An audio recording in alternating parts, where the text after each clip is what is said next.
नमस्कार, स्वदेश न्यूज के खास प्रोग्राम जनता मांगे जवाब में आप सभी का स्वागत है। मैं हूं आपके साथ राखी। जनता मांगे जवाब में आज बात 24 के रण की और प्रथम चरण की। लोकसभा के पहले चरण में 21 राज्यों केंद्र शासित प्रदेशों की 102 सीटों पर वोटिंग संपन्न हुई है। सीटों के हिसाब से यह सबसे बड़ा फेज रहा। पीएम मोदी ने सोशल मीडिया प्लेटफॉर्म से एक पोस्ट कर मतदान की अपील करते हुए वोटिंग का नया रिकॉर्ड बनाए रखने की बात कही। पहले चरण में 1600 से ज्यादा उम्मीदवार मैदान में उतरे। इस चरण में 9 केंद्रीय मंत्री, 2 पूर्व मुख्यमंत्री और 1 पूर्व राज्यपाल की किस्मत भी दांव पर रही। सुबह 7 बजे से शुरू हुई वोटिंग शाम 6 बजे तक चली, जिसमें 59.7% मतदान हुआ। इसके साथ ही अरुणाचल प्रदेश और सिक्किम की 92 विधानसभा सीटों पर भी वोटिंग हुई, जिसमें लोगों ने बढ़ चढ़कर भाग लिया। मतदान के दौरान हिंसा की खबरें भी आई हैं। कहीं ईवीएम टूटी तो कहीं फायरिंग हुई, यानी मतदान को प्रभावित करने का प्रयास भी किया गया, जो अपने आप में एक सवाल खड़े करता है। अब लोकसभा के रण में प्रथम चरण तो खत्म हो गया, लेकिन सियासत और बढ़ेगी। ऐसे में 21 राज्यों और केंद्र शासित प्रदेशों की 102 सीटों पर कौन मारेगा बाजी, इसी पर चर्चा को आगे बढ़ाएंगे। उससे पहले देखिए ये खास रिपोर्ट।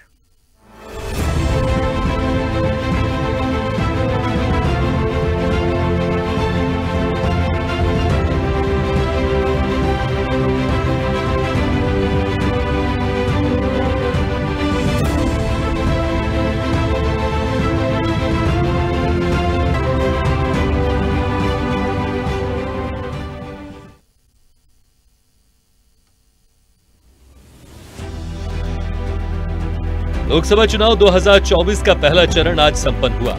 21 राज्यों और केंद्र शासित प्रदेशों की 102 सीटों पर वोट डाले गए। इन सीटों में 9 सीटें ऐसी भी हैं जिसमें केंद्रीय मंत्री चुनाव लड़ रहे हैं। चुनाव आयोग के मुताबिक पहले चरण में 16 करोड़ 63 लाख से ज्यादा वोटर्स हैं। इनमें 8 करोड़ 40 लाख पुरुष और 8 करोड़ 23 लाख महिला वोटर्स हैं। इनमें से 35 लाख 67 हजार वोटर्स ऐसे हैं जिन्हें पहली बार वोट डालना था। 20 से 29 साल की उम्र के मतदाताओं की संख्या 3 करोड़ 51 लाख है। इनके लिए 1 करोड़ 87 लाख पोलिंग बूथ बनाए गए हैं। 2024 के समीकरण क्या होंगे और जनता किसका साथ देगी, ये तो 4 जून को आने वाले नतीजों से साफ हो जाएगा। लेकिन 2019 में क्या थे समीकरण और किसने कितनी सीटों पर मारी थी बाजी, ये देख लेते हैं। 2019 के नतीजे। 2019 में भाजपा को मिला था स्पष्ट बहुमत। बीजेपी ने 303, एनडीए ने जीती थी 353 सीटें। पहले चरण में 91 सीटों पर हुए थे मतदान। भाजपा को 31 और कांग्रेस को मिली थी 9 सीट। 51 सीट पर अन्य दलों ने जमाया था कब्जा। भाजपा को मिला था 37.36% वोट शेयर। कांग्रेस ने 51, यूपीए ने जीती थी 91 सीटें। अन्य दलों ने 98 सीटों पर कराई थी जीत दर्ज। अब बारी 2024 की है और तैयारी जोरों की है। 21 राज्यों की 102 सीटों के पहले चरण में मतदान संपन्न हुआ। हिंसा की खबरें भी आई। ईवीएम को तोड़ा गया। वोटिंग के दौरान मणिपुर के विष्णुपुर में फायरिंग, बंगाल के कूच बिहार में हिंसा और छत्तीसगढ़ के बीजापुर में ग्रेनेड ब्लास्ट हुआ। हालांकि हिंसा प्रभावित इलाकों के कुछ बूथ पर 26 अप्रैल को भी वोटिंग होगी। इस फेज के बाद 26 अप्रैल को दूसरे फेज की वोटिंग होगी। कुल 7 फेज में 543 सीटों पर 1 जून को मतदान खत्म होगा। सभी सीटों के रिजल्ट 4 जून को आएंगे। अब देखना होगा कि इस बार देश की जनता का क्या दाव होगा। बदलाव होगा या बीजेपी तीसरी बार जीत की हैट्रिक लगाएगी। स्पेशल रिपोर्ट, स्वदेश न्यूज।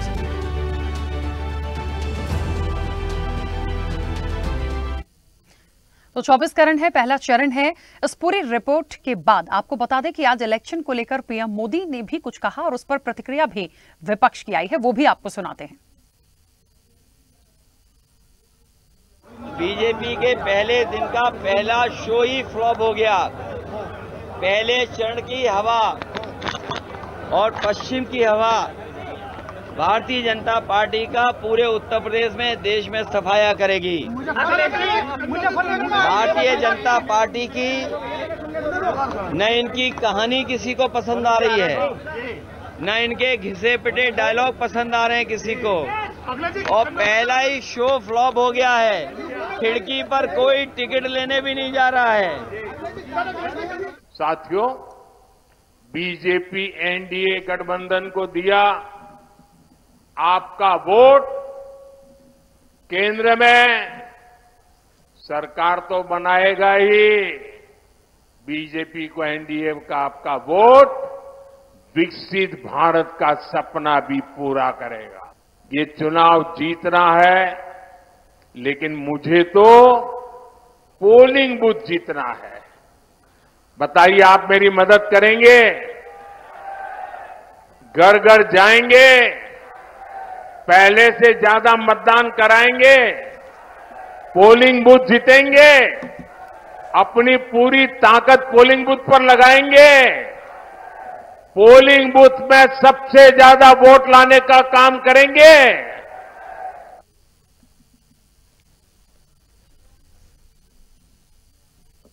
देखिए, तो निश्चित तौर पर पहले चरण का जो मतदान था वो संपन्न हो चुका था। 21 राज्य और 102 सीटें। तो निश्चित तौर पर ये एक टास्क जैसा था, सबसे बड़ा फेज भी इसको कहा जा रहा है। लेकिन ओवरऑल जो परसेंटेज आए हैं शाम 5 बजे तक के, वो 59.71% आया है। ठीक है, और कुछ कुछ स्टेट तो ऐसे हुए हैं जहां पर 70+ वोटिंग गई है। मतलब हम स्टेट वाइज भी देखें तो निश्चित तौर पर एक अच्छा आंकड़ा देखने को मिला है, यानी जनता ने अपनी सरकार चुनने के लिए बढ़ चढ़ कर वोटिंग की है। इस बीच जो छुटपुट घटनाएं हुई हैं, निश्चित तौर पर वो सवाल तो खड़े करती हैं कि देश का चुनाव है, क्यों इस तरह की गतिविधियों में शामिल होना और इस तरह की चीजों को करना, ये अच्छी बात नहीं है। लेकिन पहली बार नहीं है, अमूमन इलेक्शंस में तमाम चीजें आती हैं। खैर, अब इस चर्चा को आगे बढ़ाते हैं, क्योंकि ये तो पहला चरण था, 7 चरण हैं और हर चरण अपने आप में, कहते ना कि एक चरण होने के बाद और ज्यादा एक उत्साह भी बढ़ेगा, सियासत और तेज होगी और मुद्दों को लेकर आगे बढ़ते चले जाना है। तो ये जंग जो है वो अभी फिलहाल जारी रहेगी। इस चर्चा को आगे बढ़ाएंगे, मेहमान जुड़े हैं। सबसे पहले आपका परिचय करा दें। भारतीय जनता पार्टी का पक्ष रखने के लिए सुरेश गर्ग हमारे साथ जुड़े हैं। सुरेश जी, बहुत स्वागत चर्चा में जुड़ने के लिए। कांग्रेस का पक्ष रखने के लिए मुर्तजा मौसवी हमारे साथ जुड़े हैं। मुर्तजा जी, आपका भी बहुत स्वागत है। समाजवादी पार्टी का पक्ष रखने के लिए रविंद्र प्रताप हमारे साथ जुड़े हैं। रविंद्र प्रताप जी, आपका भी बहुत स्वागत है।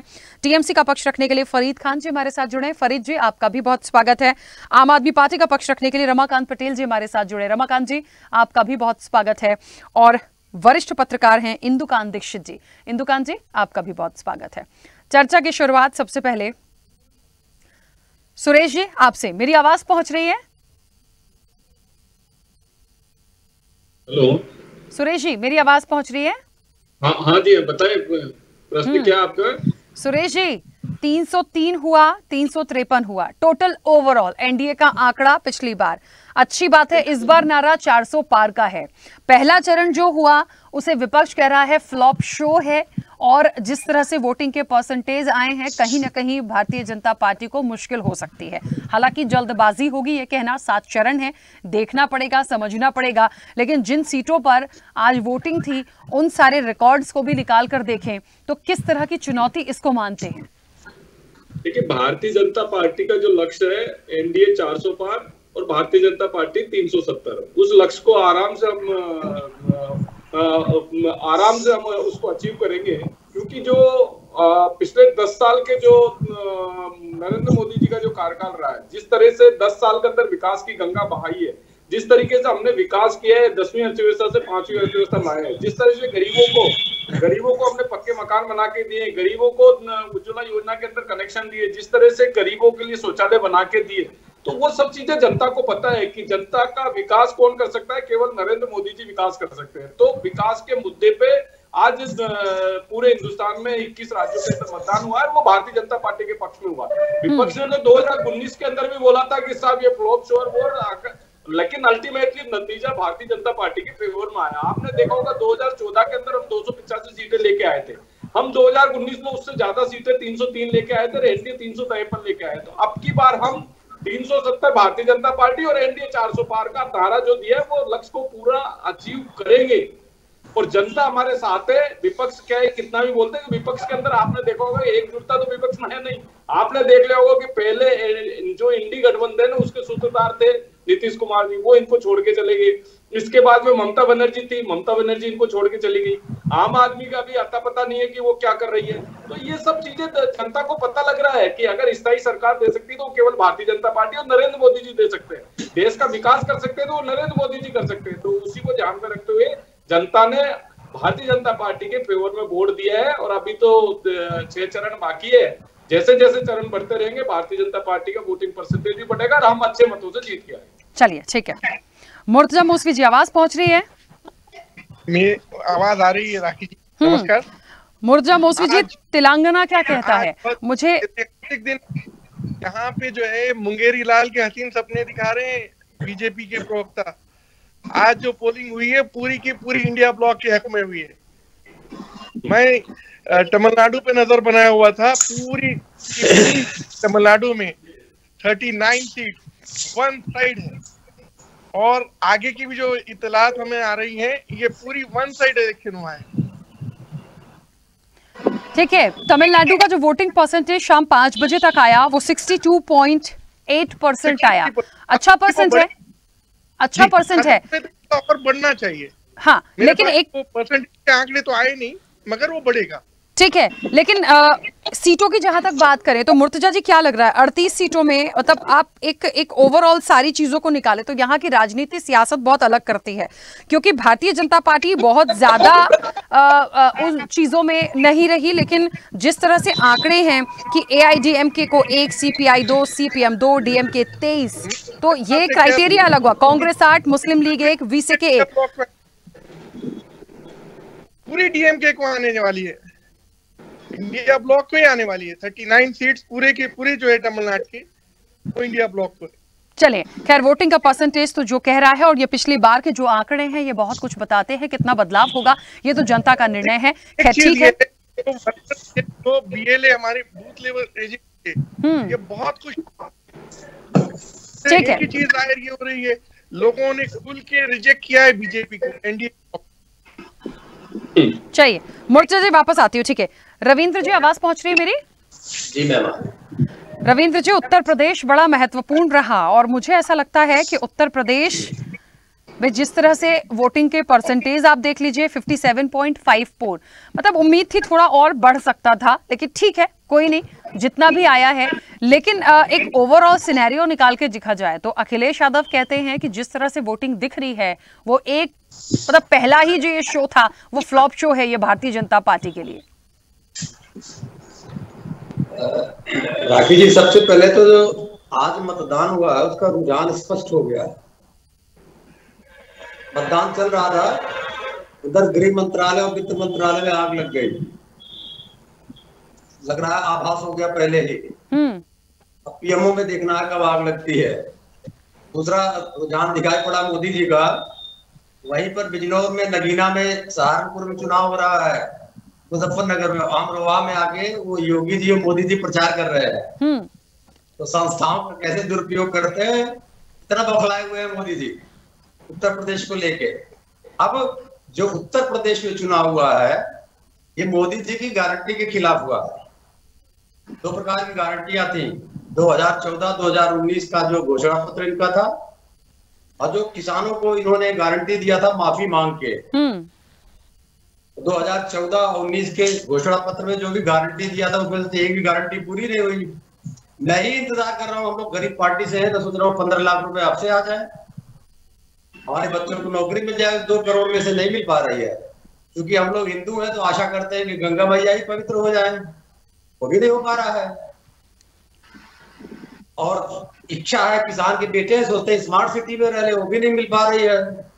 बड़ी मुश्किल से गाड़ियों में चलते, सपना था कि बुलेट ट्रेन में चल ले, वो भी नहीं हो पा रहा है।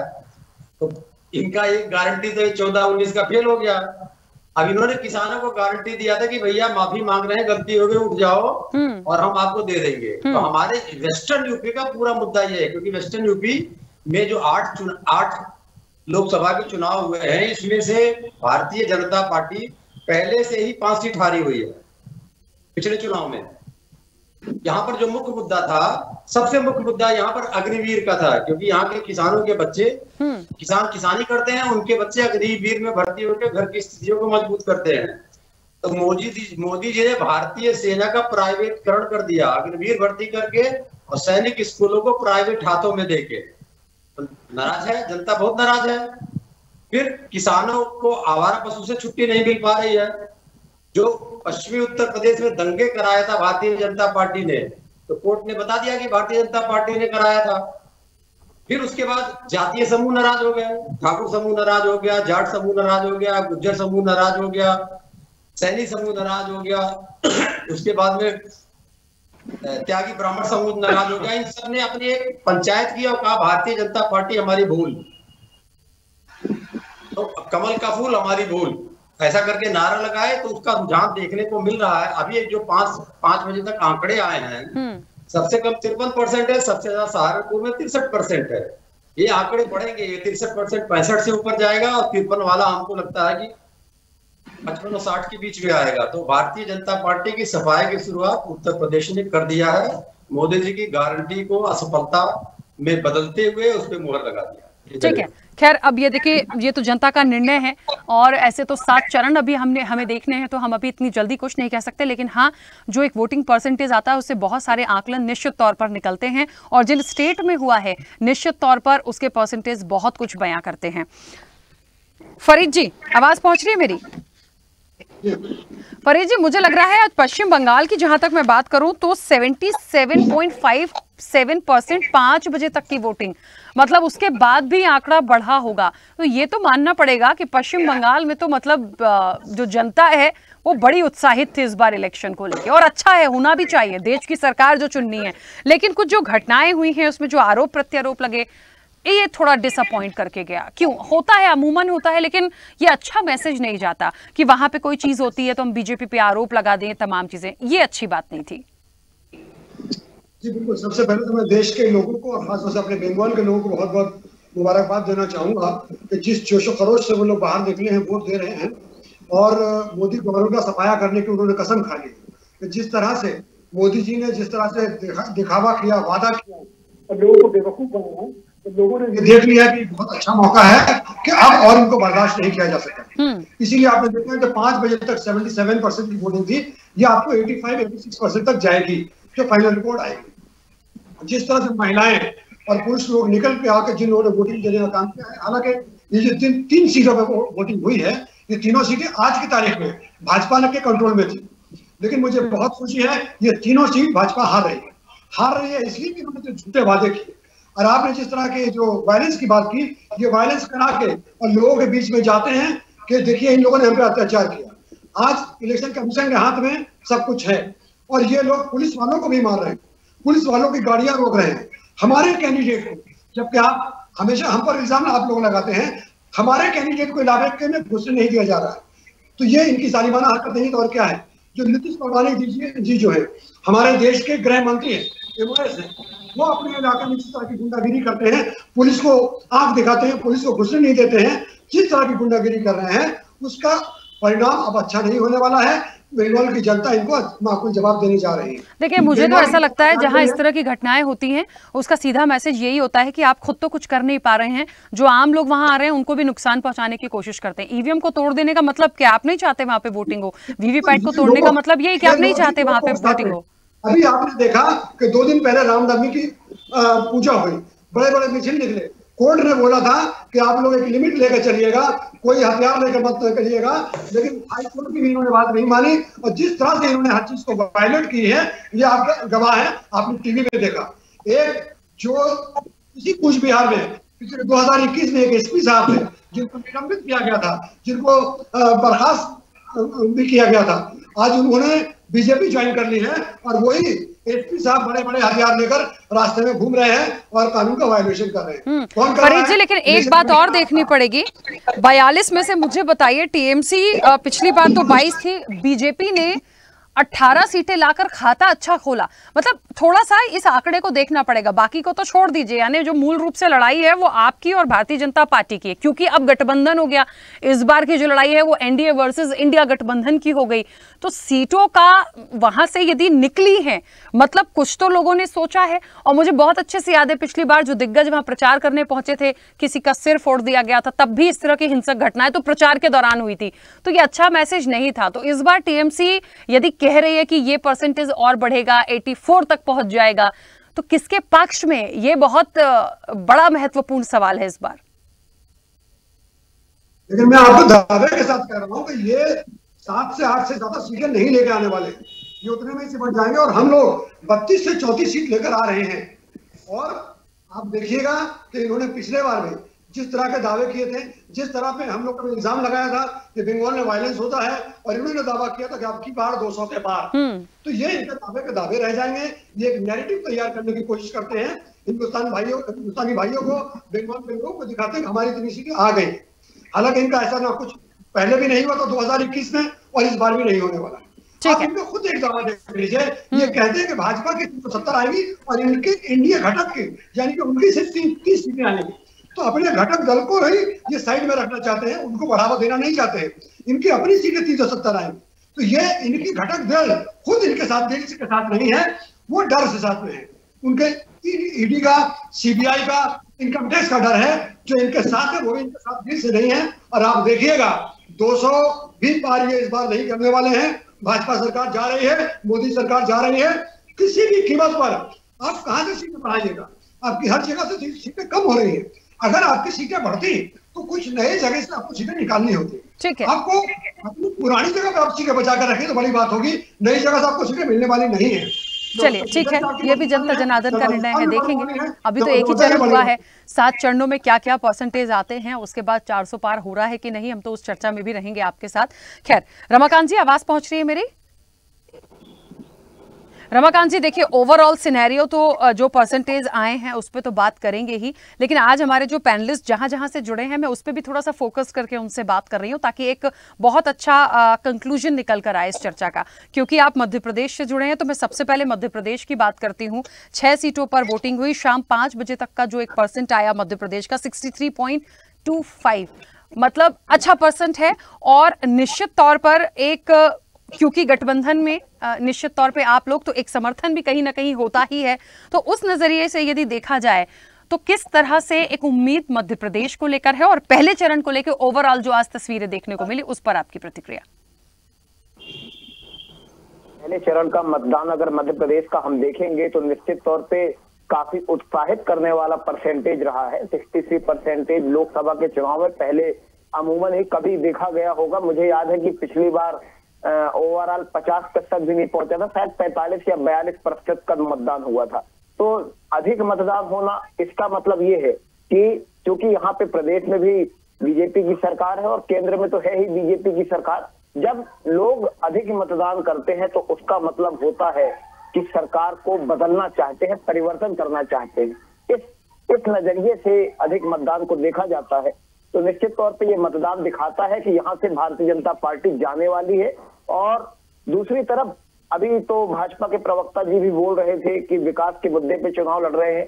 क्या देश नहीं देख रहा है कि ये किस मुद्दे पे चुनाव लड़ रहे हैं? देश तो देख रहा है ना कि किस मुद्दे पे चुनाव लड़ रहे हैं, किन वादों पे चुनाव लड़ रहे हैं। इन्होंने ही कहा था कि बहुत हुई महंगाई की मार, सिलेंडर को नमस्कार करके जाना, जब वोट डालने जाना। हम भी कह रहे हैं आगे भी जो मतदान होगा कि भैया सिलेंडर को नमस्कार करके जरूर जाना। 300 का सिलेंडर 1100 में मिल रहा है, नमस्कार करके जरूर जाना। अभी इन्होंने कहा कि नरेंद्र मोदी विकास करते हैं, विकास कर रहे होते तो सेना की भर्ती 4 साल के लिए नहीं करते, प्राइवेट नहीं करते। इन्होंने कहा कि नीतीश कुमार इनको छोड़ के चले गए। अरे भाई छोड़ के चले गए। इन्होंने कहा कि ममता जी कुछ कहती हैं, आम आदमी का आता पता नहीं है। जितने विरोधी हैं सबको तो जेल में डाल रखे हो, किसी को चुनाव प्रचार करने नहीं दे रहे हो, किसी का हेलीकॉप्टर चेक करते हो, किसी की कार चेक करते हो, लेकिन केवल विपक्ष के नेताओं की। ये दर्शाता है कि भारतीय जनता पार्टी कितना घबराई हुई है। ये दर्शाता है कि भारतीय जनता पार्टी ने पिछले 10 साल में एक नए पैसे का काम नहीं किया है। और उस सवाल से बचने के लिए कि कोई पूछ न ले कि आपने क्या काम किया है, ये तमाम तरह के हथकंडे अपनाते हैं। अभी आपके चैनल में नीचे टीवी पे एक पट्टी चल रही थी, अमित शाह जी ने कहा कि पीएम पर 25 पैसे का भी आरोप नहीं है। मैं स्पष्ट रूप से कहना चाहता हूं कि देश का नहीं बल्कि पूरी दुनिया का सबसे बड़ा घोटाला अगर हुआ है तो इलेक्टोरल बॉन्ड का घोटाला है। वो सीधे सीधे नरेंद्र मोदी जी के नेतृत्व में उनके संरक्षण में घोटाला हुआ है। पहले छापा डलवाते हैं, फिर पैसा वसूलते हैं, पहले पैसा लेते हैं, फिर उनको धंधा देते हैं, तो ये तमाम तरह की चीजें जो हुई हैं पिछले कुछ समय में, 6 महीने से आप देखेंगे, किसी नेता को डराया जाता है, धमकाया जाता है, उसको भ्रष्टाचारी बताया जाता है, फिर उसको भारतीय जनता पार्टी में मिला लिया जाता है। ऑपरेशन लोटस जो जगह जगह पे चला है, ये दिखाता है कि भारतीय जनता पार्टी चुनाव नहीं जीत सकती है, इसलिए विपक्ष के नेताओं को किसी भी प्रकार से करके भाजपा में शामिल कर लो। और ये चुनाव का परसेंटेज बता रहा है कि भारतीय जनता पार्टी से लोगों का मोह भंग हो गया है, ना किसी को नौकरी मिल रही है, ना तो किसानों की आय बढ़ रही है, ना तो भ्रष्टाचार खत्म हो रहा है, इसलिए लोगों ने भाजपा के खिलाफ वोट किया। ठीक है, चलिए इंदुकांत जी, मुझे ऐसा लगता है कि आज के 21 राज्यों के जो वोटिंग परसेंटेज शाम 5 बजे तक आए हैं, कुछ कुछ जगह पे 70+ है, मुझे लगता है 60+ भी है, वो भी ठीक है। जहां पर आंकड़ा कम हुआ है, अब ये देखिए एक परसेप्शन होता है कि बदलाव की दृष्टि से सबसे ज्यादा वोट पड़े हैं या फिर संतुष्टि के लिए हुए हैं कि हम एक बार रिपीट करें। अब ये तो जनता का मत है, ये तो गया, अब ईवीएम में कैद हुआ। अब ऐसे तो 7 चरण निकलने हैं, फिर नतीजे आएंगे। लेकिन कुछ सीटें ऐसी थी, आप राजस्थान को देखिए, मध्य प्रदेश को देख लीजिए, जिन जिन सीटों पर आज चीजें हुई हैं।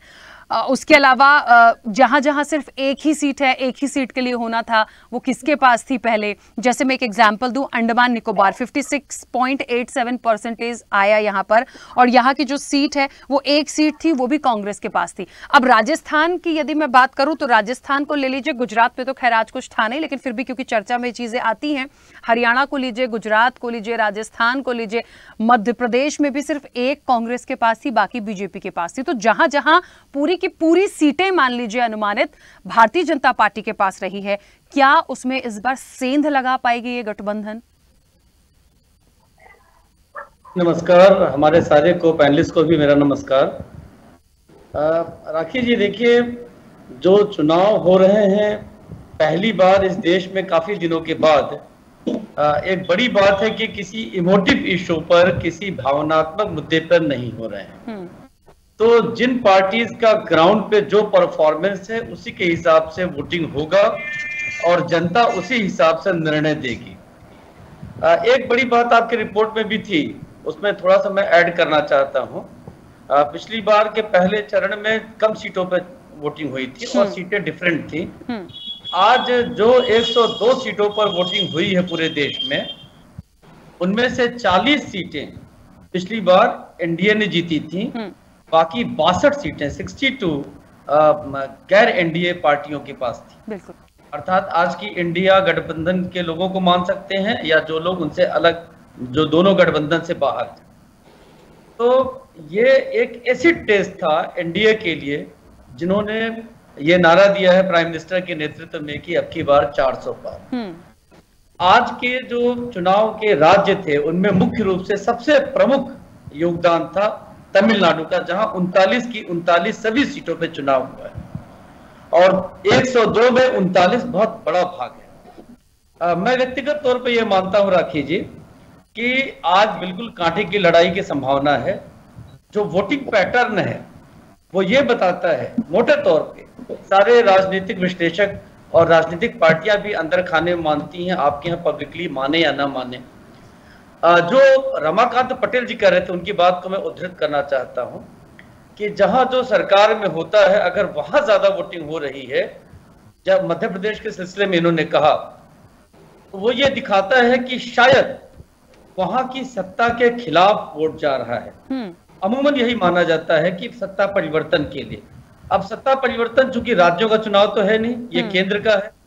तो अगर इस दृष्टि से वेस्ट बंगाल की वोटिंग को देखा जाए, जहां पर इतनी बम्पर वोटिंग हुई है, हालांकि वेस्ट बंगाल में बम्पर वोटिंग की परंपरा रही है, मैं पहले से भी मेरा यह आकलन रहा है कि वेस्ट बंगाल में इस बार बीजेपी को पहले से अधिक सीटें आएंगी। और जिस तरह से वहां इंडी गठबंधन सक्सेसफुली इंडिया गठबंधन नहीं बन पाया, कांग्रेस को साथ न लेकर के मैं व्यक्तिगत तौर पे मानता हूं कि ममता बनर्जी ने एक बड़ी भूल की वेस्ट बंगाल में। किसी को भी कमजोर नहीं मानना चाहिए, व्यक्तिगत तौर पे मैं मानता हूं। अगर वो साथ रखती तो कोई भी वोट का डिवीजन नहीं होता, तो शायद बीजेपी के मंसूबे जो वहां सीट बढ़ाने की वेस्ट बंगाल में है घट भी सकती थी। लेकिन चूंकि वहां पे मल्टी कॉर्नर्ड फाइट हो रहा है, इसका सीधा फायदा बीजेपी को होगा, इसमें कोई संदेह नहीं है। और जो संदेश खली के बाद माहौल बना, मैं मानता हूं कि इस बार कम से कम 20 से 25 सीटों के बीच में बीजेपी की आएगी। बाकी ममता को और कांग्रेस को वहां पे आने की कोई संभावना हमें नहीं लगती है, क्योंकि देखिए अधीर रंजन चौधरी के खिलाफ जिस तरह से यूसुफ पठान को मैदान में उतारा है ममता जी ने, अधीर रंजन चौधरी जो लगातार वहां से जीतते रहे, उनकी सांस फूल रही है और हमें आशंका है कि वो अपनी सीट हार सकते हैं वहां से। अब देखिए तमिलनाडु में तो 39 की 39 सीटें बीजेपी गठबंधन के खिलाफ थी। वहां पे जिस तरह से सिटिंग राज्यपाल को भी रिजाइन कर करके मैदान में मोदी जी ने उतारा है, तो 1-2 सीटें खाता खुल सकती है बीजेपी की, अन्यथा वहां से बीजेपी को कोई खास उम्मीद नहीं है। जहां तक देखिए उत्तर प्रदेश की बात कर रहे थे हमारे रविंद्र प्रताप सिंह जी, देखिए उत्तर प्रदेश में जो भी बड़ी बड़ी बातें आप कर लें, लेकिन उत्तर प्रदेश का सीन साफ है। वहां पे ही राम मंदिर अयोध्या में बनकर भव्य उद्घाटन हुआ है। एक हिंदुओं की भावनात्मक चीजें उनसे जुड़ी हुई हैं, तो सबसे अधिक प्रभाव कहीं राम मंदिर का पड़ेगा तो वो उत्तर प्रदेश में पड़ेगा, ये निस्संदेह कहा जा सकता है। इसको आप कितना भी मखौल उड़ा दें। और जहां तक वेस्टर्न यूपी की 8 सीटों का आज वोटिंग हुआ है राखी जी, उन 8 सीटों में पिछली बार आपको याद होगा कि जो भी चुनाव हुए हैं उनमें गठबंधन करके समाजवादी पार्टी ने वहां के जो प्रमुख दल हैं आरएलडी के साथ लड़े हैं। इस बार न तो उनके साथ बसपा है जिसके साथ उनका एयरलाइंस था पिछली बार, न आरएलडी है। कांग्रेस का वेस्टर्न यूपी में कोई खास से नहीं है। रामपुर जैसी सीट पर स्वयं इनके आजम खां इनके खिलाफ हैं। तो ऐसे में वेस्टर्न यूपी में जो कल्पनाएं कर रहे हैं किसान आंदोलन का क्या इनको लाभ होगा ये वक्त बताएगा। लेकिन मोटे तौर पर जो 8 सीटों में 3 बीजेपी के पास थी और 5 विपक्ष के पास थी, उन 5 की 5 विपक्ष जीत पाएगी, इस पे हमें संशय लगता है। और देखिए उत्तर में चूंकि एक कहते हैं सैचुरेशन की स्थिति थी, बीजेपी ने हिंदी बेल्ट में लगभग ज्यादातर राज्यों में पूरी की पूरी सीटें जीती थी उत्तर प्रदेश को छोड़कर। जैसे आपने राजस्थान की चर्चा की, हरियाणा की चर्चा की, तो वहां पे कुछ सीटें 1, 2, 3 ऐसा नहीं कि कोई भगवान है, इनकी घट सकती हैं, लेकिन मेजर घटेगी इसके चांसेस कम लिखते हैं। उसके 2 बड़े कारण है राखी जी मेरे हिसाब से। एक ये कि विपक्ष के गठबंधन का नेतृत्व करेगा कौन, ये एक बड़ा सवाल है। इसका उदाहरण आपको याद होगा 2015 के बिहार असेंबली के इलेक्शन थे, जहां अंत में नीतीश जी ने भी कहा था और विपक्षी गठबंधन के तमाम लोगों ने कहा था कि भाई अगर यहाँ पे बीजेपी जीत भी जाएगी तो मोदी थोड़े मुख्यमंत्री बनने आएंगे। तो एक बड़ा सवाल कहीं न कहीं जनता के मन में ये आता है कि अगर इंडिया गठबंधन चुनाव लड़ रहा है बीजेपी के खिलाफ, एनडीए के खिलाफ, तो उनका नेतृत्व कौन करेगा, ये सवाल निश्चित तौर पे कहीं न कहीं एक घाटे का सौदा होती है अपने इंडिया गठबंधन के लिए। बाकी तो देखिए जिस तरह से वोटिंग का पैटर्न है, खासतौर से बिहार में मैं कहूं कि वोटिंग 50% से कम हुआ, ये बड़ा निराशाजनक है। बिल्कुल। इसका एक बड़ा कारण ये भी है कि नीतीश जी ने जिस तरह से पलटी मारी है कई बार, और लोगों को विपक्ष में जो उम्मीदें हैं शायद नहीं दिखती होंगी, तो लोग उदासीन हो गए और वहां पे कहीं न कहीं नीतीश जी को घाटा हो सकता है, ऐसी मुझे आशंका लगती है। बिल्कुल। अच्छा, बिहार को लेकर क्योंकि वोटिंग परसेंटेज भले ही कम हुआ हो, लेकिन पिछली बार के आंकड़ों को देखें तो 17 सीटें बीजेपी की, क्योंकि अब बीजेपी और जहां तक जेडीयू की बात है अब दोनों एक तरफ हो गए हैं, तो ठीक है इनको अलग करते हैं। कांग्रेस का कोई वर्चस्व नहीं दिखा। एलजेएसपी की बात करें तो आरजेडी जरूर 16 सीट के साथ था। तो ये बड़ी ना थोड़ा सा नेक टू नेक मुझे लगता है। क्या कुछ बदलाव इस बार देख रहे हैं? हालांकि ये प्लस है, बीजेपी और जेडीयू वहां है, नीतीश जी के जाने से प्रभाव तो निश्चित तौर पर पड़ेगा, लेकिन क्या ओवरऑल जो सिनेरियो अभी बना हुआ है, क्या कुछ बदलाव देखते हैं? देखिए जिन राज्यों में राखी जी बड़ी लड़ाइयां हैं, उनमें हम भी जानते हैं और सभी लोग जानते हैं निष्पक्ष भाव से जो सोचते हैं, उनमें एक बिहार है, एक महाराष्ट्र है, जिनमें बड़ी लड़ाइयां हैं और ऊंट किस करवट बैठेगा कोई नहीं जानता। लेकिन बिहार में जो 39 सीटें पिछली बार एनडीए गठबंधन को मिली थी, ये तय है कि 39 नहीं मिलेंगी।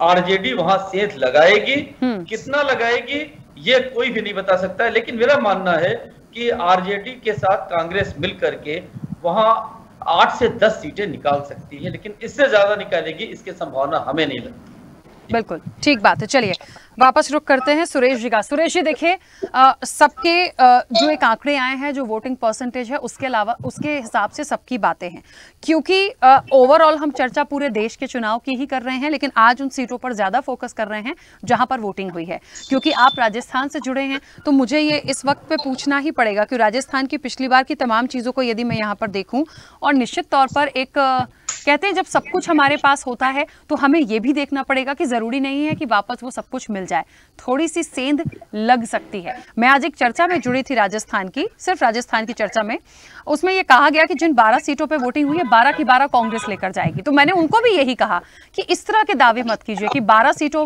पे यदि वोटिंग हुई प्रथम चरण में तो पूरी 12 चली जाएंगी।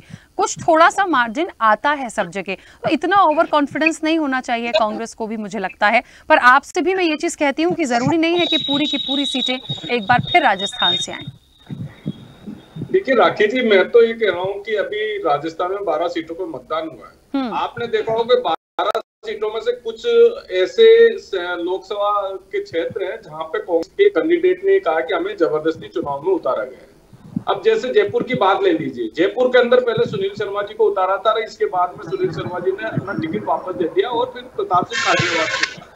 अब आज इसी तरीके से झुंझुनू के अंदर प्रजेंद्र ओला जी कांग्रेस के जो प्रत्याशी, उन्होंने बोला कि सब मुझे भी जबरदस्ती उतारा है। इस तरह के राजस्थान के अंदर परिवेश में देखें तो कैंडिडेट खुद अपनी हार स्वीकार कर रहा है। जब कैंडिडेट अगर अपनी हार स्वीकार करता है तो वहां पे ये निश्चित रूप से ये पता लगता है कि भारतीय जनता पार्टी के पक्ष में ही मतदान हो रहा है।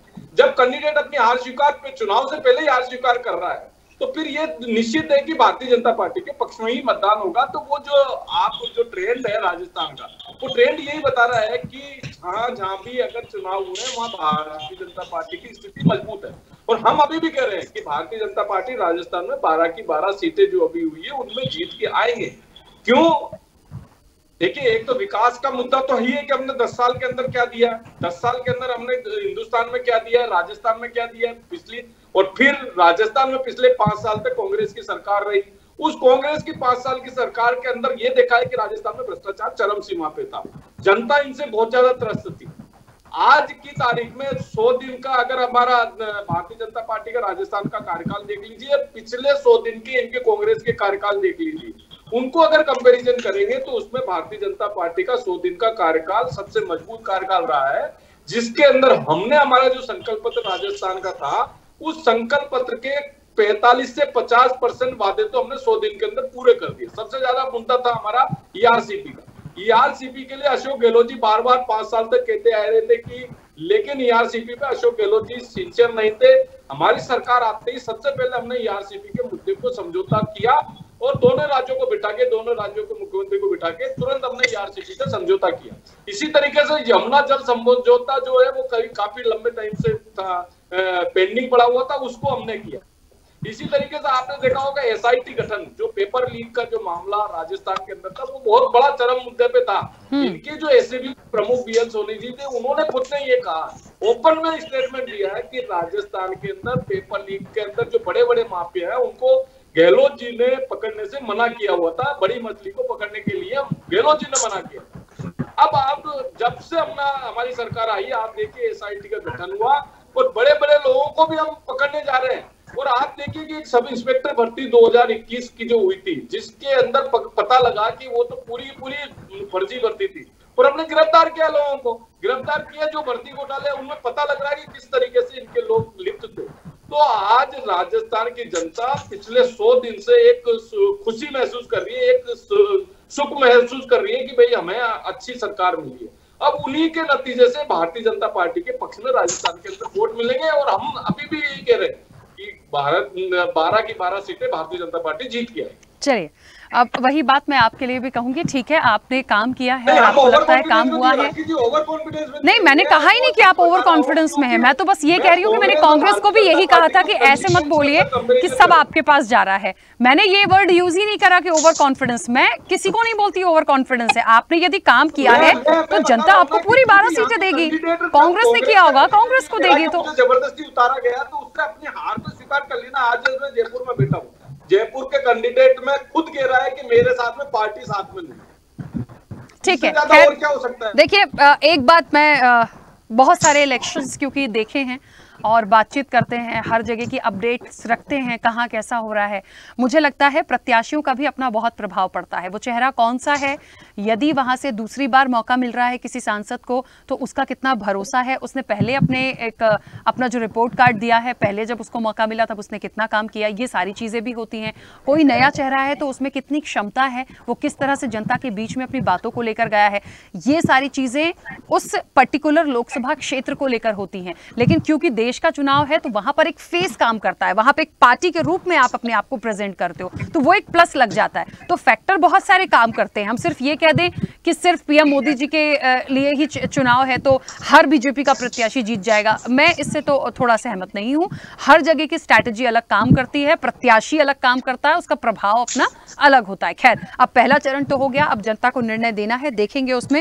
मुर्तजा जी, तेलंगाना की बात चली थी, तेलंगाना के साथ साथ तो मुझे लगता है कि साउथ में हमेशा ये बहुत बोला गया कि बड़ा बीजेपी के लिए टफ होगा। आपने भी कहा कि इस बार डीएमके बहुत अच्छा और ज्यादा चीजों को इंक्रीज करेगी, लेकिन कैसे? बहुत सारे फैक्टर काम करते हैं। माना कि बीजेपी साउथ में थोड़ी सी कमजोर है और बहुत सारी चीजों के बाद वो 400 पार आएगा, लेकिन हमें पिछले बार से ये भी देखना पड़ेगा कि हम उस चीज को बढ़ा पा रहे हैं या हमारी चीजें घट रही हैं। देखिए, बीजेपी साउथ में है कहाँ, बताइए? बीजेपी कहीं नजर नहीं आ रही है साउथ में। मुझे तो देख करके वो होता है कि टीवी चैनल पे ही बीजेपी है, साउथ में कहीं बीजेपी है। और अभी भाई साहब बता रहे हैं सर, टीवी चैनल्स में तो इंडिया गठबंधन भी है। हाँ, टीवी चैनल्स में इंडिया गठबंधन भी है। देखिए, 12 सीटों पे तो ये हुआ, ये 12 सीटों पे आप यकीन जानिए, वसुंधरा राजे का जो चल रहा है, आपत्ति जो इनमें चले हैं, इसका सीधा सीधा फायदा जो है वो कांग्रेस को हुआ है। वहां से भी ये है कि खबर ज्यादा से ज्यादा सीट जो है वो कांग्रेस को आएंगे राजस्थान से। और रही बात साउथ इंडिया की, मैं बता रहा हूँ आपको, 39 सीट्स तमिलनाडु में पूरी की पूरी जो है डीएमके और इंडिया ब्लॉक पे आ रही है। कहीं भी बीजेपी नजर नहीं आ रही है हमें।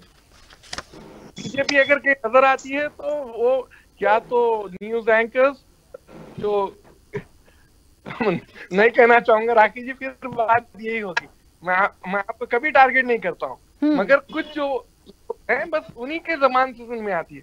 हाँ। ये छोड़ करके अगर आप देखें कुछ लोगों के, मैंने लास्ट बार एक बार अपनी चर्चा में कहा था, कोई थे मेहमान, वो भी बहुत ज्यादा ऐसे टारगेट कर रहे थे, तो मैंने कहा था अगली बार जब आप किसी चैनल या मीडिया का नाम लें और एंकर का नाम लें तो बकायदा मेरे चैनल पे नाम लेके बोलेगा कि फलाने चैनल के फलाने एंकर ने बोला है कि वो बीजेपी की ही बात करते हैं। मेरे मंच से कभी नहीं हुआ होगा, इसलिए मैं उसको सहन ही नहीं करती। और मैंने तो कहा ही नहीं कि अब की बार 400 पार, और मैंने तो ये भी नहीं कहा कि अब की बार इंडिया गठबंधन की सरकार।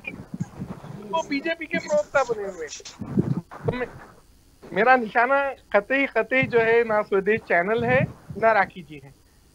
मैं ये कह रहा हूँ कि आज का दिन जो था वो पूरे का पूरा इंडिया ब्लॉक के साथ था, और आगे भी आप देखेंगे यही ट्रेंड जो है पूरे इंडिया में चलेगा, और आप 4 जून को इसके रिजल्ट देख लेंगे। हाँ, देखिए वो तो इम्पोर्टेंट दिन है, उस दिन तो पूरी पिक्चर ही क्लियर हो जाएगी, और फिर हमें तब ये भी बात करना पड़ेगा, हम और आप ही सब लोग आपस में फिर से जुड़ेंगे, और अभी तो जुड़ते रहेंगे सर, अभी तो 7 चरण है, अभी तो पहला ही हुआ है, तो हमें तो बहुत सारी चीजों पे भी ये बातचीत करते चलनी है।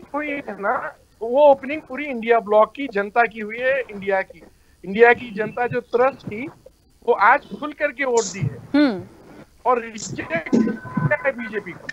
ठीक है, चलिए रविंद्र प्रताप जी, क्योंकि जो वोटिंग का परसेंटेज आया थोड़ा सा कम आया, कोई बात नहीं, ठीक है, मैंने शुरुआत में भी ये चीज़ बोली थी, लेकिन उत्तर प्रदेश को बड़ा ही महत्वपूर्ण माना जाता है। ठीक है, देश की सियासत में सबसे ज़्यादा चीज़ें यहाँ से होकर पहले भी निकली हैं, और मुझे लगता है सबसे ज़्यादा सीटें भी, जिस तरीके से हम लोग बहुत चर्चाओं में बैठे हैं 80 के समीकरण पे, तो पहले चरण में जिन सीटों पर बात हुई है और जिन चीज़ों पर वोटिंग हुई है उसका परसेंटेज जो मेरे सामने है वो मुझे थोड़ा सा कम दिखता है। ठीक है, क्योंकि 5 बजे तक का था, बढ़ सकते हैं ये चीजें, लेकिन मुझे ऐसा फिर भी लग रहा है कि बहुत ज्यादा मंथन चिंतन की जरूरत है।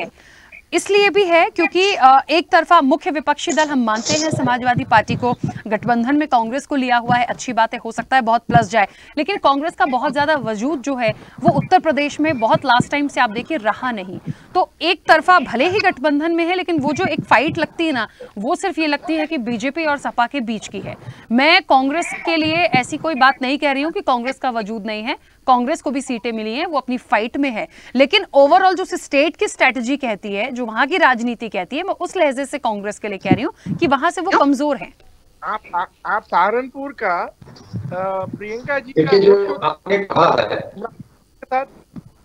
काफी हद तक बात सही है, लेकिन जो पहले चरण का चुनाव हुआ है, हाँ, इसमें सर्वाधिक वोटों से जीतने वाला जो व्यक्ति होंगे वो कांग्रेस के होंगे, सहारनपुर के। अच्छी बात है, यदि ऐसा होता है तो कम से कम हाँ, वो जो मेहनत है वो दिखेगी। दूसरा जो आपने कहा कि वोट परसेंटेज कम है, तो जब ये लोग पुलवामा का आतंक के हुए थे तब उत्तर प्रदेश में 50% वोटिंग हुआ। अभी तो हम लोग करीब 60 से 65% की तरफ गए हुए हैं। एक बहुत महत्वपूर्ण मुद्दा आपने उठा दिया कि प्रत्याशी की अपनी छवि भी बहुत महत्वपूर्ण होती है। जी बिल्कुल होती है। सहमत है इस बात से। इतनी डरी हुई है भारतीय जनता पार्टी कि उसने अपने 417 से ज्यादा घोषित उम्मीदवारों में से 110 का आप काट दिया। इससे पहले 21 लोगों का काट के उनको विधायक बना दिया था। इतनी डरी हुई है। इस 110 लोग सांसदों का, सिटिंग सांसदों का जो टिकट काटा है, इसमें से 70 जो हमारे विपक्षी पार्टी के थे उन लोगों को टिकट दे दिया है। इतना संकट है उनके साथ में कि उनके पास छवि वाला व्यक्ति ही नहीं है। अब आते हैं, बार बार बुराई करते हैं, तो मैं सोच रहा था कुछ भारतीय जनता पार्टी की बड़ाई किया जाए। तो दो चीज मैं देख रहा था कि ये जो चुनाव हो रहा पूरे देश में, वो गठबंधनों का आ रहा, दो गठबंधन का, इंडिया गठबंधन और एनडीए गठबंधन। इंडिया गठबंधन तो हर जगह दिखाई पड़ रहा है, एनडीए गठबंधन कहीं नहीं दिखाई पड़ा। खाली मोदी जी दिख रहे हैं, कहीं कहीं भारतीय जनता पार्टी दिख रही है। तो इंडिया गठबंधन तो दिख गया, लेकिन एनडीए गठबंधन नहीं दिखा। एक चीज मैं खोज रहा था जो सबसे महत्वपूर्ण था, वो सबसे महत्वपूर्ण पॉइंट ये था कि नारी बंधन बिल एक लाए थे ये लोग। तो मैंने सोचा इसका ट्रायल यहीं से करेंगे। तो इन्होंने जो 417 उम्मीदवार घोषित किए थे, जो आंकड़े मेरे पास है, उसमें से 68 लोगों को दिया टिकट, जबकि 180 को देना चाहिए था। तो खुद ही बता दिया कि ये जुमला था नारी बंधन बिल, नहीं तो ट्रायल शुरू कर देते। तो बड़ाई का मौका नहीं दिया। अब ये परेशान कितने हैं। हमारे पीलीभीत में कल प्रमुख कार्यकर्ताओं को सब कुछ गिरफ्तार कर लिया गया, अब तक नहीं छोड़ा गया है। इतने परेशान है। फिर इन लोगों ने क्या किया, पिछली बार की तरह मतदाता जो वोटर लिस्ट है उसमें भयंकर छेड़छाड़ किया इन लोगों ने। पीठासीन अधिकारी बदतमीजी करता है और एसटी हसन साहब के घर में घुस के एक पुलिस वाला उनका कंप्यूटर को छेड़छाड़ कर देता है। उसके खिलाफ भी शिकायत किया गया। इकरा मैडम जो लड़ रही है हमारी कैराना से, उनके वहां मुस्लिम महिलाओं को वोट डालने से ही रोक दिया गया, पर्चियां ही नहीं भेजी गई, जबकि मैंडेटरी था। तो ये बीजेपी की अफनाहट और अकुलाहट दिखाई पड़ रही है। तो जो उत्तर प्रदेश ही ऐसा राज्य बनेगा जहां से अभी 30 सीटें कम हो जाएं, तो 30 सीटें कम होने के साथ ही बीजेपी बाहर हो जाती है। तो हम ही कम करने जा रहे हैं। उत्तर प्रदेश ही रास्ता दिखाता है, उत्तर प्रदेश ही अच्छी रास्ता बीजेपी को बाहर का दिखाएगा। जी धन्यवाद। चलिए ठीक है, अब वही बात आ जाती है। मैं तो बस आज एक ही लाइन कहूंगी कि प्रथम चरण हुआ, 7 चरणों पे इंतजार करना है और फिर 4 जून तो है ही, पूरी तस्वीर साफ हो जाएगी। लेकिन हाँ, मुझे लगता है जनता ने जिस तरह से उत्साह दिखाया है वो देख के मुझे व्यक्तिगत खुशी बहुत है कि कम से कम बढ़ चढ़कर मतदान कर रहे हैं, इतने जागरूक हैं। और होना भी चाहिए कि आप अपना एक वोट देकर अपना पसंदीदा सरकार को चुनेंगे, उस व्यक्ति को चुनेंगे जो आपके लिए एक अच्छा काम करेगा। तो मुझे लगता है ये फैक्टर जो है ये अपने आप में बहुत बड़ा है। और इस चीज से बहुत मुझे व्यक्तिगत ठेस भी पहुंची कि ये जो खबरें आई आज हिंसा की, जो अक्सर आती है, देखिए कई बार किसी की जान भी चली जाती है, कोई घायल भी होता है, वहां पे भी जो ऑफिसर्स ड्यूटी अपनी कर रहे होते हैं, कई बार वो भी हताहत होते हैं। तो इस तरह की जो चीजें ना, इनको मुझे लगता है बहुत थोड़ा सा गंभीरता से इसको लेकर, जिस स्टेट से चीजें आती है, देखिए वहां की छवि तो खराब होती ही है, अब उसमें हम आरोप प्रत्यारोप किसी पे भी लगा दें। मुझे लगता है ये सारी चीजों पे थोड़ा सा कंट्रोलिंग कुछ ऐसा होना चाहिए ताकि इस तरह की चीजें ना हो, क्योंकि देश का चुनाव है तो इस तरह की चीजें करने वाले जो हैं उनको बख्शा बिल्कुल भी नहीं जाना चाहिए। फरीद जी, क्योंकि ये बात तो सच है, पश्चिम बंगाल में तो एकदम बम्पर वोटिंग जैसा हो गया और आंकड़े निश्चित तौर पर और बढ़ सकते हैं, इसमें कोई दो राय नहीं है। क्योंकि ये तो 5 बजे तक के जो आंकड़े हमारे पास आए थे, काफी वक्त लगा और वो डिक्लेरेशन नहीं था, उस पर हमने इस चर्चा को रखा। लेकिन ये बहुत महत्वपूर्ण होगा कि जिस तरीके से सीटों की बात हो रही थी 42 से 22 और फिर 18, बीजेपी कांग्रेस को भी साइड कर देते हैं हम, तो मुझे ऐसा लग रहा है कि जैसा कि अभी इंदुकांत जी भी कह रहे थे, यदि आप गठबंधन से कांग्रेस को साथ लेकर चलते या चीजों को क्लियरिटीज रखते, उसमें शायद थोड़ा सा फायदा होता। क्योंकि यही बात मैंने भी उठाई थी, बीजेपी यदि 18 ला सकती थी तो इस बार बहुत सारे पॉइंट्स हैं उसके पास बोलने और कहने के लिए, वो आपको भी पता है, वो गारंटियों के माध्यम से हैं, वो राम मंदिर के मुद्दे के माध्यम से हैं। अब ये फैक्टर पश्चिम बंगाल में कितना चलेगा मैं इस पर्टिकुलर उस पर नहीं जाऊंगी, क्योंकि ये देश का चुनाव है, तो मैं सिर्फ बंगाल को टारगेट नहीं कर सकती यहाँ पर। लेकिन हमें ये बहुत गंभीरता से सोचना होगा कि मुद्दे तो सारे काम कर रहे हैं, तो हो सकता है वो 18 का ग्राफ बढ़े, और नहीं बढ़ेगा टीएमसी का बढ़ेगा, तो उसकी भी वजह होनी चाहिए।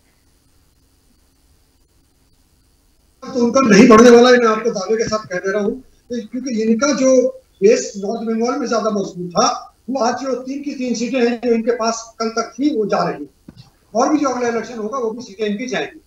रही बात कांग्रेस वाली, तो कांग्रेस की क्या मजबूरियत है मुझे नहीं मालूम, लेकिन हम लोग को जो लगा कि यहाँ के जो कांग्रेस के सभापति है अदिल चौधरी जी, वो ना जाने क्यों बीजेपी के होकर ही काम कर रहे थे, और हमें लग रहा था कि वो सीट हम लोग गंवा देंगे। हमें अपने काम पे भरोसा है, हमारी नेत्री हमारी दीदी ममता बनर्जी ने जो जनता के लिए जो काम किया है, हमें उस काम पर भरोसा है। और आपको मैं दावे के साथ कह रहा हूँ कि आप देखिएगा अदिल चौधरी की सीट भी हम लोग जीत कर लेके आने वाले। हम चाहते थे कि इस गठबंधन में हम ज्यादा से ज्यादा सीट दे दें, और अगर हम अदिल चौधरी की बात पर चलते, जो 10 सीटें की मांग कर रहे थे, वो सारी की सारी सीटें लूज करते। और आप देखिएगा कि हम अदिल चौधरी को भी हराकर फिर भी इंडिया गठबंधन को दिल्ली में आकर समर्थन देने का काम करेंगे, और सबसे ज्यादा जो समर्थन देगा वो ममता बनर्जी का दल ही उनको समर्थन देगा।